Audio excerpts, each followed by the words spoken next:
ज्याच्यावर प्रेम होतं तिच्याबरोबर ह्याला राहायचं होतं म्हणून बायकोला मारून टाकलं, बरोबर आहे. आणि स्वतः काय केलं? नाही काय केलं? गळफास त्या बाईवर. पण बाईवर कशा करता हे करायचंय? मग त्यांचा कॉल झाला ती इंस्टाग्रामला, ती बाई आमच्या देखत म्हणत होती मारून टाकतो त्या बायकोला, आमचं घरच संपलं त्याच्यात.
एक मिनिट थांब. लग्न झालेलं होतं परंतु भावाचं दुसऱ्या स्त्रीवर प्रेम होतं आणि मग ते प्रेम होतं म्हणून घरात भांडणं व्हायची. नाही भांडणं मारून टाकले त्याच्यावर प्रेम होतं तिच्याबरोबर याला राहायचं होतं म्हणून बायकोला मारून टाकलं, बरोबर आहे. आणि स्वतः काय केलं? नाही काय केलं? गळफास. मग आता तुझं म्हणणं काय आहे?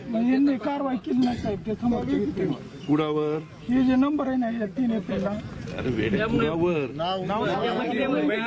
प्रमोद चांदोडे नाव आहे त्याचं. त्या बाईवर.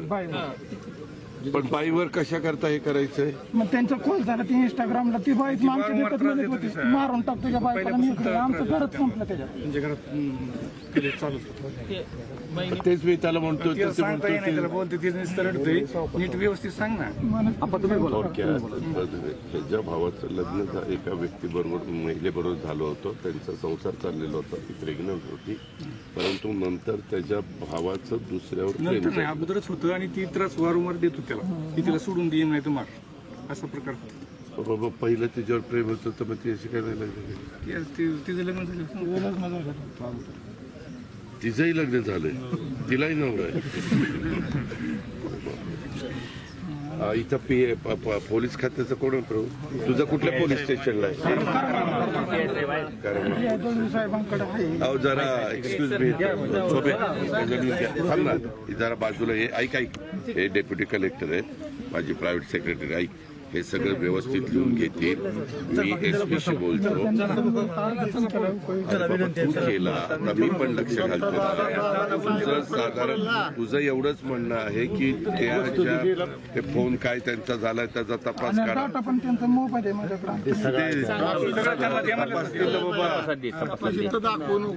तपासतील ना, डिटेल देते. रडू नको.